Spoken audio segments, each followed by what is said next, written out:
ხორბალაძე, რომელიც უკვე 5 წელია, რაც ბუნებრივი ქვებისგან აქსესუარებს ამზადებს, ამბობს, რომ ყოველი ახალი სამკაულის შექმნისას მასში მთელ თავის ენერგიას დებს. კეთების პროცესში ემოციები და განწყობა სამკაულში გადადის, რაც საბოლოოდ მას უფრო ცოცხალს და უნიკალურს ხდის. ბუნებრივი ქვებიც განსაკუთრებულ ენერგეტიკას ატარებენ. ყველა ქვას თავისი მნიშვნელობა და სიმბოლიკა აქვს. როცა ბუნებრივ ქვაზე ხელით მუშაობ, ეს სამკაულს განსაკუთრებულ დატვირთვას სცემს. ყველა ქვა ფერით რო შეხედოთ, არის სტიქიების წარმომადგენლები რა. მაგალითად, აი რო ვთქვათ, ნახეთ, აი ეს ქვა, რომელიც არის ცისფერი, არის წყლის ენერგეტიკა.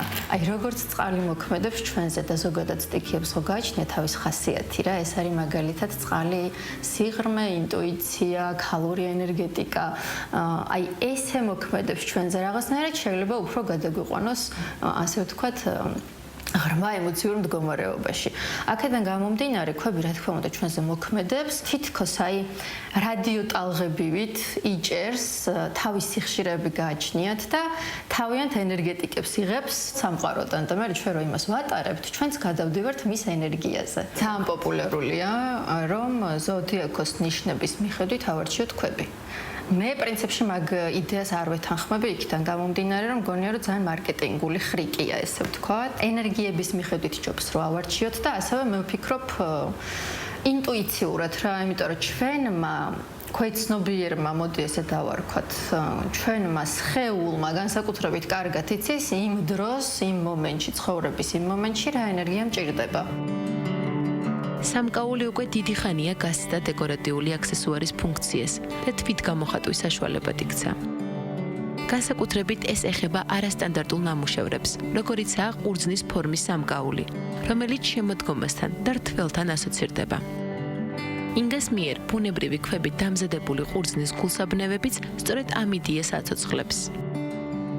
თითოეული მათგანი შემოდგომის ფერად სეზონს გამორჩეულად უხდება. სხვადასხვა ქვებისგან გამოდის ხოლმე თითქოს სხვადასხვა ჯიშის ყურძენი რა. ზოგიერთი ვთქვათ ქვა, რომელიც არის მოგრძო, შეიძლება გვაგონებდეს თითას. თუ ვთქვათ მრგვალებია, ამ შემთხვევაში კლასიკურს და ასე შემდეგ. და ნუ ვფიქრობ რაღაცნაირად შემოქმედებითი მიმართულება არის ამ ხელნაკეთ აქსესუარებში. ტევანი ყველაზე შრომატევადია, იქიდან გამომდინარე, რომ აი ნახეთ, აი ყველა ეს პატარა მარცვალი უნდა გაკეთდეს ხელით. თითოეული ქვა უნდა გავაკეთოთ, ესე მარკუჟები გავუკეთოთ და დაახლოებით 1 მტევანი გამოდის ხოლმე საათნახევრიანი მუშაობის პროცესით რა.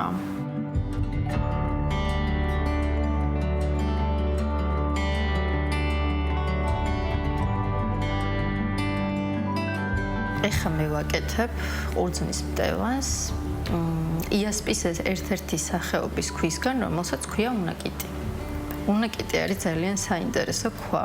იქიდან გამომდინარე, რომ ჯანმრთელობისთვის გამოიყენება და სხვათა შორის ამბობენ, რომ განსაკუთრებით ქალებისთვის არის მისაღები და სასარგებლო. ზოგადად ESP ეს არის ქალწულური ენერგეტიკის ქვა. თუ ასტროლოგიურად მივუდგებით და ქალწული ასევე 12 ზოდიაქოს ნიშანს შორის არის ის, რომელიც სამედიცინო სფეროსთან არის კავშირში. შესაბამისად, ეს ქვაც არის ჯანმრთელობისთვის სასარგებლო რა.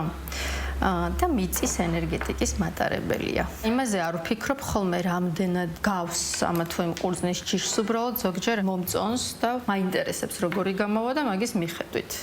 თუ უფრო არასტანდარტული ქვების არჩევა მიყვარს ხოლმე ყურძნებისთვის, იმიტომ რომ უფრო საინტერესო გამოდის. ძირითადად ვაკეთებ და მოწონთ ხოლმე რომ გითხრათ ამეთვისდოსგან და ასევე სარდიონი აი ეს რომელიც მართლა გავს რაღაცნაირად, არ ვიცი რომელი მას გავს ახლა ჯიშს, მაგრამ რაღაცნაირად სასიამოვნო ვიზუალის ქვებია და უხდება ყურძნის მტევანს ჩემი აზრით.